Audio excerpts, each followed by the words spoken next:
주님을 찬양합니다. 우리 주님의 은혜와 평강이 넘치기를 빕니다. 우리 지금 요한 1서 보고 있지요.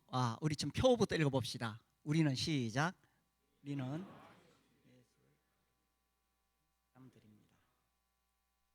아멘이십니까? 예. 우리 지금 요한 1서를 하고 있습니다.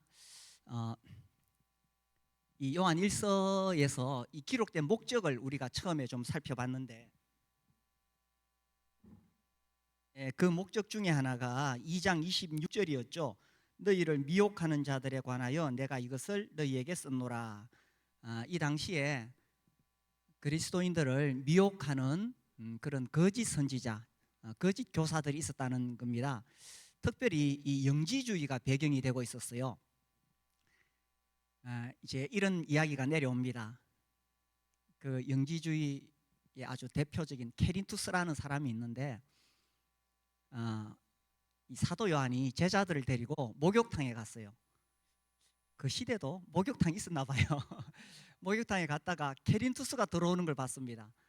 그때 사도 요한이 외치기를, 진리의 대적 케린투스가 나타났다. 목욕탕이 무너질까 하니 우리 모두 피하자.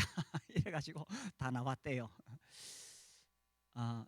성경에서는 이단들하고 뭐 이렇게 이야기하거나 아예 그 사람들 집에 들이지도 말라고 했습니다. 저 사람들은 뭔데 뭘 믿는 거지 궁금해서 찾아가 보지 말라는 거예요. 그래서 아예 이단들과는 대화를 하지 말라는 겁니다. 근데 참 우리가 보기에 이해가 안 되는 게 있죠. 뭐 신천지나 JMS나 특히 JMS 같은 경우에 보면 이건 정말 상식을 벗어나는 거잖아요. 그런데도 왜 그렇게 사람들이 그렇게 몰려들까? 그게 단순히 그 교주들의 어떤 카리스마가 아닙니다. 그 뒤에 영이 있다는 거예요. 영. 우리가 읽은 성경에 오늘 보니까 적그리스도의 영이라고 되어 있죠. 그러니까 그리스도를 대적하는 적그리스도의 영이 있다는 거예요. 그리고 이제 6절에도 보면 6절 끝에 진리의 영과 미혹의 영이 나오는데, 이 미혹의 영이 있다는 것입니다. 그래서 이 악한 영들이 그런 잘못된 가르침을 가지고 사람들을 현혹한다는 거죠. 그래서 이 진리의 영과 미혹의 영을 잘 분별을 해야 됩니다. 1절에 보시면 사랑하는 자들아 영을 다 믿지 말고 오직 영들이 하나님께 속하였나 분별하라. 많은 거짓 선지자가 세상에 나왔습니다. 그래서 오늘날도 많은 잘못된 가르침들이 사람들을 미혹하고 또 그리스도인들을 미혹하고 있습니다. 이 요한 1서의 배경은 영지주의입니다. 초대교회 때 정말 많은 영향을 미쳤어요. 이 영지주의는 헬라의 사상을 영향을 받아서 특히 이원론적이라 그랬죠. 그러니까 정신은 선하고 물질은 악하다. 영혼은 선하고 육체는 악하다. 이게 기본적으로 깔려 있습니다. 그런데 우리가 신앙생활 하면서 우리도 이런 잘못된 이원론에 빠질 수가 있어요. 교회에 나와서 예배 드릴 때는 정말 우리가 얼마나 신령해집니까? 그런데 내일 출근해서 직장에 가면 거기서는 또 세상적인 방법으로 살아가게 돼요. 요즘 수요일 날 일상 영성의 삶을 계속 공부하고 있습니다. 우리가 교회에서 예배 드릴 때의 그 영성과 함께 직장에서나 가정에서나 학교에서나 이게 동일한 영성이어야 된다는 거예요. 그래서 이 이원론적인 생각을 버려야 됩니다. 교회에 와서 기도하고 찬송하고 예배 드리는 것은 영적이고, 직장에 나가서 일하는 것은 그건 세속적인 거니까 그냥 그렇게 하면 돼. 이게 절대로 아니라는 겁니다. 이거 수요일 날 요즘 제가 계속 강조하고 있죠. 그래서 이제 이 영지주의 입장에서 보면 예수님이 그분이 진짜 하나님이냐, 하나님이 어떻게, 신이 어떻게 인간의 모습으로 내려올 수 있느냐? 아마 인간처럼 그렇게 보였을 뿐이다. 뭐 이 가연설이라 그래요. 또 하나의 입장은 인간 예수가 있는데 그 인간 예수가 세례를 받을 때에 하늘에서 그리스도의 영이 그에게 임했다. 그러다가 그 예수가 십자가에 못 박혀 죽을 때에 그 그리스도의 영이 떠나서 하늘로 올라갔다. 그래서 그 예수님이 진짜 하나님의 아들이시다는 것을 이거를 인정을 못하는 거예요. 하나님의 아들이 어떻게 인간이 되실 수가 있느냐? 야, 이게 이해가 안 되는 거예요. 왜? 육체를 입는 순간 육체는 악하잖아요. 그러니 선하신 하나님이 어떻게 악한 육체를 입을 수가 있겠어요? 그래서 이것을 받아들일 수가 없었던 것입니다. 근데 이거 받아들이는 거 사실 쉬운 게 아니에요. 이거 정말 놀라운 일 아닙니까? 영원하신 하나님이 이 시간 속에 들어오셨어요. 무한하신 하나님이 이 공간 속에 들어오셨어요. 무엇보다 거룩하신 하나님이 이 육체를 입으셨다는 것입니다. 야, 이건 정말, 이거 어떻게 우리가 쉽게 그걸 받아들였나요? 이게 참 보통 문제가 아닙니다. 그래서 2절에 보니까 이로써 너희가 하나님의 영을 알지니 곧 예수 그리스도께서 육체로 오신 것을 시인하는 영마다 하나님께 속한 것이요. 예수께서 진짜 육체로 오신 하나님이라는 사실을 이거를 진짜로 알아야, 그래야 이것이 하나님으로부터 온 것이다 라는 것입니다. 근데 우리는 너무 쉽게 믿고 있지 않나요? 그게 사실 은혜인 거죠. 초대교회 때 보면 이 문제를 가지고 얼마나 논쟁을 많이 했는지 모릅니다. 기독론 논쟁이라 그래요. 그래서 막 그 로마 제국에 있는 그 사람들 다 모여가지고 회의를 몇 번이나 합니다. 교회에서 강의할 때 기억하시나요? 니코네 칼. 예, 그렇게 계속 이 회의를 열게 됩니다. 그렇지만 인간의 이성으로 다 이해할 수 없습니다. 그래서 이 사람들이 만들어낸 비유가 있어요. 제가 한 번씩 소개하죠. 예수님은 하나님이면서 인간이시다. 이거를 사람들이 만들어낸 비유가 뜨거운 아이스크림이다. 예. 이게 있을 수가 없잖아요, 그죠? 이게 얼마나 놀라운 신비인지 모릅니다. 그런데 하나님께서 실제로 육체를 입으셔야만, 그래야만 우리가 구원을 받을 수가 있는 거예요. 만약에 그리스도 예수께서 육체로 오시지 않았다면 우리가 구원을 받을 수가 없는 거예요. 육체로 오신 그분이 친히 사람과 같이 되셨고 또 십자가의 고난을 받으셔서 그분이 우리 죄를 대속하셨기 때문에, 그래서 우리가 죄를 용서받을 수 있어요. 그분이 사람이시기 때문에 우리의 죄를 감당하실 수 있는 그런 자격이 있고, 또 그분이 하나님이시기 때문에 우리 죄를 감당하실 수 있는 자격이 있는 거죠. 그래서 친히 그리스도 예수께서 육체로 오셨다는 사실입니다. 믿어지십니까? 이것을 믿어야, 이것을 시인해야 우리가 구원을 받을 수가 있는 거지요. 자, 그런데 여기서 시인이라고 하는데 이 시인의 의미가 단순히 내가 그것을 알고 있다, 그런 의미로 볼 수 있는 것이 아닙니다. 지금 수요일, 화요일에는 우리가 또 마태복음 공부하고 있지요. 우리 형제 자매님들 교회에서 계속 이 성경 공부를 제공합니다. 그래서 제가 부탁드리는데 교회 밖에서 하는 성경 공부에 귀 기울이지 마세요. 많은 이단들이, 또 많은 잘못된 가르침들이 자꾸 그런 식으로 현혹하거든요. 그래서 우리 교회에서는 계속 성경 공부를 제공합니다. 화요일 날 마태복음 하면서 제가 그런 이야기를 했죠. 제가 처음으로 성경을 읽어보겠다고 이제 생각한 것이 고등학교 1학년 때였습니다. 그래서 이제 성경을 이제 펴가지고 창세기를 읽어보는데 아유, 이 참 흥미롭고 재밌더라고요. 뭐 이 창세기 보면 하나님께서 천지를 창조하신 이야기 쫙 나오고 또 뭐 타락, 노아, 홍수 이렇게 쭉 나오잖아요. 굉장히 그 장엄한 내용이죠.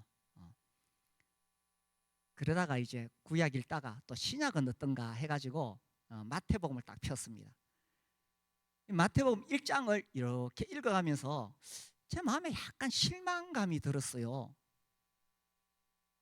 아니, 이 구약은 정말 그야말로 그런 이야기, 장엄한 이야기가 쫙 나오는데 마태복음을 딱 펴니까 뭐 낳고밖에 안 나오더라고요. 이게 도대체 무슨 말이지? 예. 제가 그 신약을 펴면서 기대했던 것은 이 성경에 무슨 심오한 어떤 그런 이야기가 있기를 기대했던 거예요. 어떤 심오한 신학, 심오한 철학, 심오한 사상이 있기를 바랬던 거예요. 그런데 마태복음 딱 펴보니까 그냥 낳고 결국 예수님 낳고 이렇게 되더라고요. 나중에 제가 예수님을 영접하고 나서 비로소 깨달았습니다. 아, 진리는 명제가 아니라 인격이구나. 네, 그죠? 명제 고등학교 때 나오나요? 참과 거짓을 가릴 수 있는 것, 그게 명제잖아요. 제가 말씀드리는 명제라는 것은 어떤 사상, 어떤 철학, 어떤 신학, 이거 전체를 이야기하는 거예요. 진리는요, 어떤 그런 신학적인 사상, 어떤 철학적인 사상, 어떤 명제가 아니라는 거예요. 진리는 뭐냐? 진리는 인격이십니다. 누구? 예수 그리스도이시죠. 예수님 그분이 진리라는 거예요. 그래서 예수님께서 말씀하시기를 내가 곧 길이요 진리요 생명이다.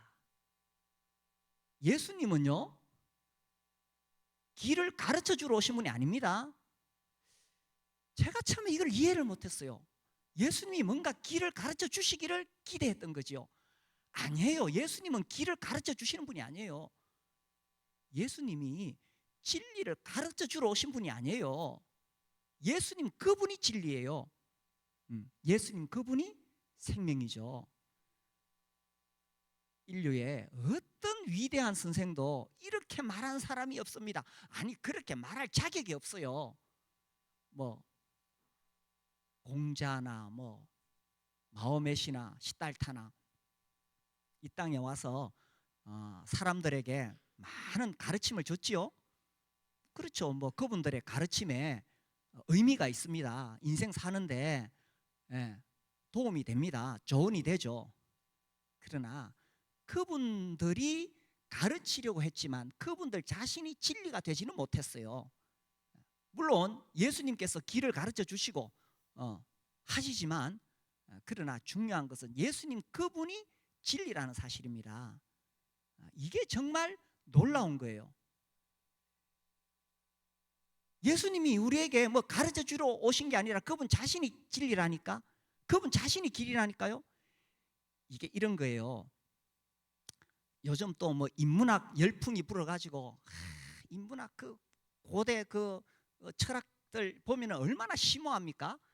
정말 도움이 되죠. 그런 거 읽어보면 도움이 됩니다. 저도 공부합니다. 그러나 아무리 심오한 철학이라도 아무리 심오한 심리학, 인문학이라도 그것이 나를 구원해 주지는 못해요. 궁극적으로 나를 구원해 줄 수는 없어요. 도움은 좀 될 수 있죠.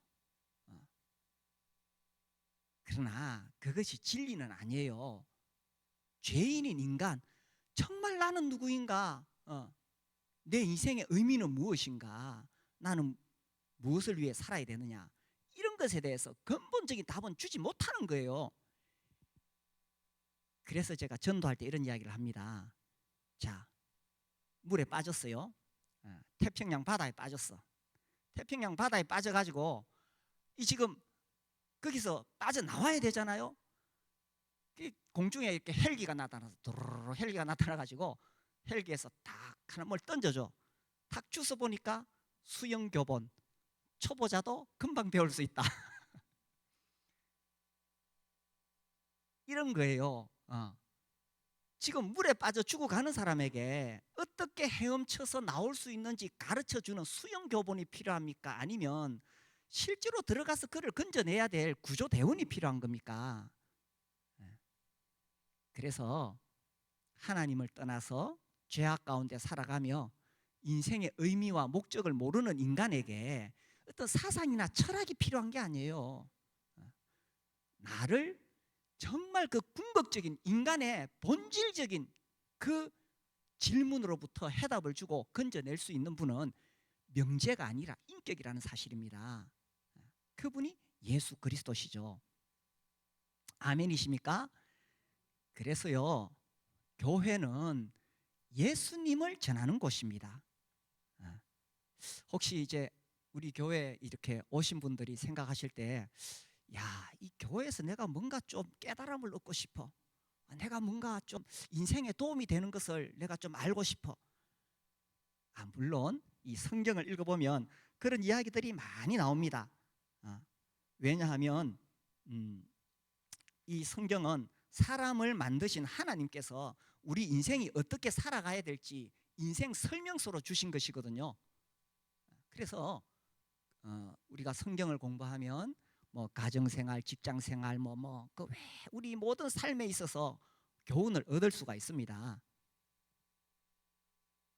그러나 궁극적으로 성경은 무엇을 이야기하느냐? 성경은 인격이신 예수 그리스도를 이야기하고 있습니다.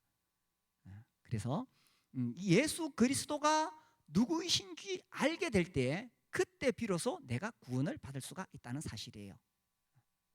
그래서 이 예수님을 내가 알고, 여기서 아까 예수님을 육체로 오신 예수님을 시인하는 거지요. 자, 우리가 다시 3절을 한번 봅시다.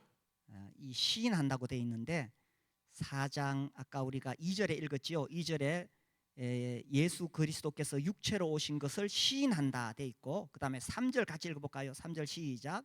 예수를 시인하지 아니하는 영마다 하나님께 속한 것이 아니니 이것이 곧 적그리스도의 영이니라. 오리라 한 말을 너희가 들었거니와 지금 세상에 있느니라. 예. 여기 이제 시인이라는 말이 나오지요. 우리가 이 의미를 잘 이해할 필요가 있습니다. 이것이 단순히 명제, 참과 거짓, 참과 거짓을 구별한다는 뜻이 아닙니다. 그러니까 그리스도 예수께서 육체로 오셨다. 참이냐 거짓이냐? 참. 그러면 내가 예수를 믿는 것이고 구원받은 것이고, 그게 아니라는 것입니다. 이 당시에 이 배경을 알아야 돼요. 자, 이 말씀 보니까 시인이라는 단어가 나오는데 성경에 또 어디에 시인이 나옵니까? 로마서 10장이죠. 우리 로마서 10장을 한번 볼까요?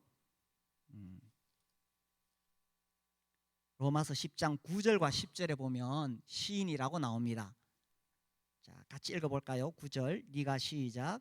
네가 만일 내 입으로 예수를 주로 시인하며 또 하나님께서 그를 죽은 자 가운데서 살리신 것을 내 마음에 믿으면 구원을 받으리라. 마음으로 믿어 의에 이르고 입으로 시인하여 구원에 이르느니라. 자, 여기 예수를 주로 시인하라 9절에, 10절에도 입으로 시인하여 구원에 이른다 이렇게 되어 있습니다. 그 참이구나. 예수 그리스도 예수께서 육체로 오셨구나. 참, 예, 맞습니다. 그러면 나는 구원을 받고, 여기서 말하는 시인은 그런 시인이 아닙니다. 구원은요, 또 신앙이라는 것은 이 명제, 참과 거짓을 아는 것이 아니라 여기 지금 말씀하고 있는 그 예수 그리스도를 정말 인격적으로 만나는 겁니다. 그분을 인격적으로 내가 모셔드리는 거예요. 지금은요, 입술로 시인하는 거 그렇게 어렵지 않습니다. 아, 내가 지금 입술로 시인한다고 누가 뭐 잡아갑니까? 직장에서 해고됩니까? 그렇지 않죠. 그러나 초대교회 시대 때는 달랐어요. 이 로마서가 기록될 그 당시에는 예수를 주로 시인한다는 것은 내 인생을 거는 문제였습니다. 직장에서 잘릴 수도 있어요. 심지어 감옥에 갇힐 수도 있고 목숨을 잃을 수도 있는 상황이었습니다. 그래서 누가 주냐라는 거예요. 누가 주냐. 처음에 이 로마 황제는 신이 아니었습니다. 그런데 점점 이 황제의 그 권력이 세져가면서 이제 이 시대에는, 초대교회 시대에는 황제가 그야말로 신의 자리에 오른 거죠. 그래서 이 기독교인들에게 누가 주냐고 물었어요.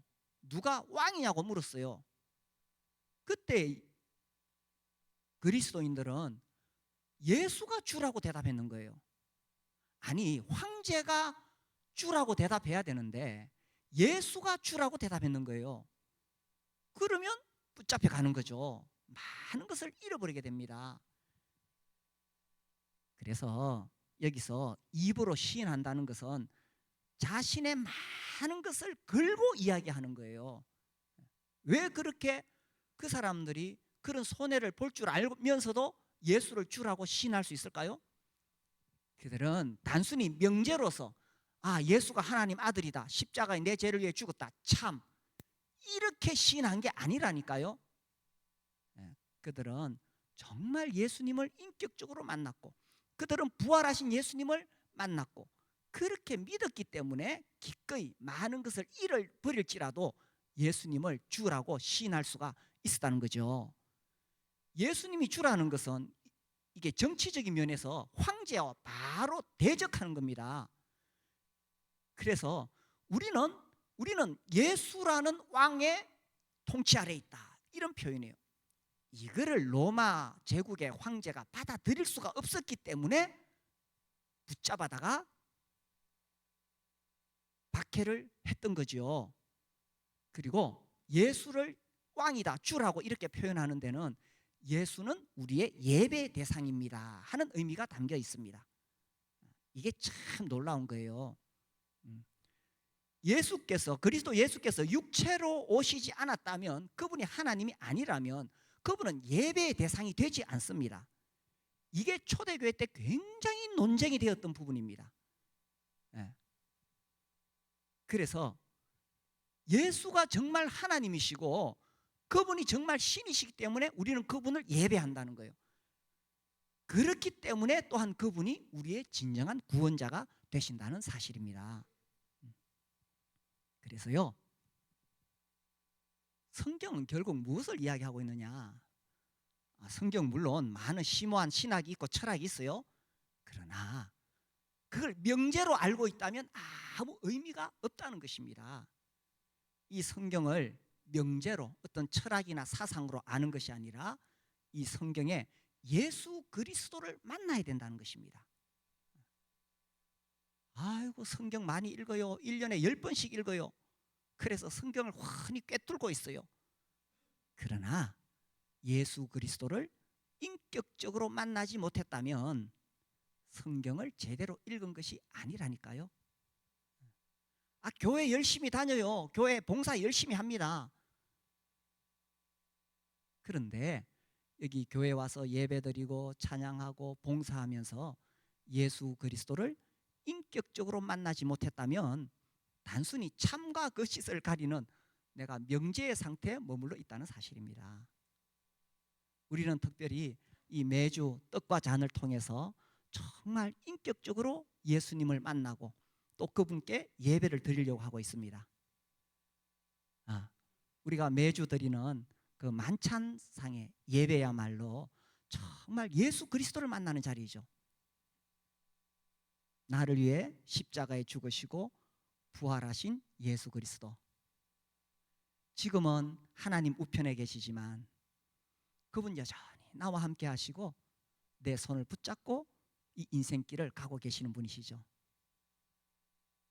그래서 우리는 자주자주 예수 그리스도와 대화할 수 있고 예수 그리스도와 교제를 나눌 수가 있습니다. 그래서 예수 그리스도를 내 삶 속에서 인격적으로 만나는 것, 이것이 신앙생활이죠. 지식적으로 많은 성경을 알고 있을지라도 오늘도 성경을 내가 10시간 읽었어. 그런데 예수님 만나지 못했어. 그러면 명제를 아는 것에 불과했다는 것입니다. 신앙은 명제를 아는 것이 아니라 그 인격을 만나는 것이니까요. 제가 그 대학교 들어갔을 때 선교단체 다니는 그 친구들이 저를 만나면 이렇게 물었어요. 너는 언제 예수님을 인격적으로 만났니? 우리는 그때 만나면 뭐라고 물었느냐 하면, 교회 다닌다고 하면 구원받았습니까? 이렇게 물었거든요. 교회를 다니고 있지만 정말 이 십자가의 복음을 통해서 구원을 받았느냐 이렇게 묻거든요. 그런데 그 친구들을 만나면은 이렇게 물었어요. 너는 예수 그리스도를 언제 인격적으로 만났니? 시간이 지나면서 제가 그 질문이 굉장히 의미가 있다고 생각을 해요. 우리가 구원에 대해서 아주 명확한 지식을 가질 수가 있습니다. 그래서 그 구원에 대한 지식을 가지고 신앙 고백을 하면 교회에서는 침례를 줘요. 그러니까 나는 구원받았다. 그런데 신앙은, 구원은 명제를 아는 것이 아니라 내가 정말 예수 그리스도를 인격적으로 만났느냐 하는 거예요. 우리 교회가 이제 20년이 지나가면서 우리 자녀들이 막 자라고 있죠. 우리 자녀들이 우리 교회에서는 복음 전하기 위해서 천만다 하잖아요. 거기 보면 막 아주 체계적으로 구원론이 딱 이렇게 나와 있습니다. 그거 공부하고 나면은 어떻게 구원받는지 다 알지. 죄인인 내가 예수님의 대속으로 영원한 구원을 받았다. 그거 딱 공부하면 알죠. 참 이렇게 하는 겁니다. 그 하나의 명제로 생각한다면 참, 거짓이 아니고 참이다 할 수 있겠죠. 그러나 예수 그리스도를 인격적으로 만나지 못했다면 내가 알고 있는 지식에 불과하다는 거예요. 그래서 요한 1서가 사실은 그런 배경에서 이야기하고 있습니다. 정말 구원받은 사람은 지식적으로 아는 것과 다르다는 거예요. 우리가 지난주에 3장을 봤잖아요. 이 3장, 요한 1서 3장 14절과 15절을 봤잖아요. 우리는 형제를 사랑함으로 사망에서 옮겨 생명으로 들어간 줄을 알거니와 사랑하지 아니하는 자는 사망에 머물러 있느니라. 형제를 사랑하지 않고도 자기가 구원받았다고 말할 수 있느냐? 이 3장 14절 말씀은 사망에 머물러 있다고 이야기합니다. 15절, 그 형제를 미워하는 자마다 살인하는 자니 살인하는 자마다 영생이 그 속에 거하지 아니하는 것을 너희가 아는 바라. 형제를 미워하면 영생이 없다고 분명하게 성경에 나옵니다. 그런데 아르뱅주의라 그랬죠. 이 아르뱅주의는 천하무적이라서 성경 말씀보다는 자기가 믿는 믿음을 믿습니다. 그래서 요한 1서는 이 미혹하는 자들에 관하여, 미혹받지 말라. 정말 십자가 복음이 무엇인가, 그리고 하나님의 자녀가 되면 어떤 사람이 되는가를 이야기하고 있다는 사실입니다. 그래서요, 저는 우리 교회가 정말 이 복음이 살아있기를 바랍니다. 단순히 지식적으로 그리스도 예수께서 육체로 오셨다 시인한다, 참 이게 아니라니까요. 말씀드렸듯이 초대교회 때는 이것이 자기 목숨을 거는 문제였다는 사실입니다. 오늘날 가난한 교인이라 그러는데, 아니 그 교회 안 나가 가난한 교인들 정말 복음을 제대로 알고 있는 것일까요? 형제를 사랑하지 아니하는 자마다 사망에 머물러 있다고 했는데 혼자서 어떻게 형제를 사랑해? 교회 공동체에 속해야 형제를 사랑할 수가 있지. 그래서 정말 우리 교회에 진짜 이 복음의 능력이 살아날 수 있게 되기를 제가 정말 간절히 바라고, 그래서 제가 계속 이 말씀을 전하는 거예요. 지식적으로 너무나 명확하게 구원론을 알고 있어. 그게 구원파시 구원이잖아요. 예. 그래서 어떤 모르는 영적인 지식을 깨달았다. 이 영지주의가 뭐냐 하면, 이 구원을 받기 위해서는 어떤 영적인 지식을 알아야 되는데 우리만 알고 있다. 이게 영지주의자들입니다. 자기들만 구원에 관한 지식을 알고 있다. 이게 영지주의자들입니다. 이 구원파가 그렇잖아요. 자기들만 구원의 지식을 알고 있다 그러자는 거잖아요. 지식을 아는 것이 아니라 예수 그리스도를 인격적으로 만나서 그분을 왕으로 모시고 그분의 통치 아래 살아가는 것, 이것이 구원이고 이것이 신앙이라는 거예요. 그래서 매우 자연스럽게 우리가 형제를 사랑하고 교회를 사랑하고 이 복음이 살아있는 공동체로 우리가 만들어가는 것, 이것이 우리의 바람입니다. 아나베프티스트 이야기를 제가 한 번씩 하죠. 그 종교개혁 때 스위스에서 일어난 재침례 교도들, 이분들은 정말 하나님 말씀대로 살고 싶어 했던 분들입니다. 이런 이야기가 전해져 내려와요. 그 이제 아미시 공동체인데, 뭐 이 아나베프티스트도 여러 이렇게 부류가 있어요. 그 중에서 이 아미시 공동체, 거기에 어떤 이제 구원받은 사람이 가가지고 거기 있는 장로님을 만났어요. 장로님에게 물어봤습니다. 장로님, 구원의 확신이 있습니까? 그러니까 장로님이 그 질문을 받고는 가만히 생각을 하시더래요. 그러더니만 내가 구원을 받았는지 안 받았는지 나한테 물어보지 말고 저 옆집에 사는 저 친구에게 물어보게. 굉장히 의미가 있는 대답이라고 생각해요. 그분들이 만약에 행위로서 구원을 받는다고 한다면 잘못된 거겠지요. 그런 게 아니라 이분들은 정말 산상수훈을 그대로 지켜보려고 애썼던 사람들입니다. 그래서 그 장로님의 대답이 참 멋지지 않습니까? 제가 지금 행위 구원을 이야기하는 거 아니라는 거 아시죠? 우리의 구원은 오직 예수 그리스도 십자가 보혈을 믿는 믿음과 그것이 하나님의 은혜로 주어진다는 거 다 알고 계시잖아요. 근데 저는 그 대답이 참 의미가 있다고 생각을 해요. 저 옆집에 가서 물어보시게, 내가 구원받은 사람인지.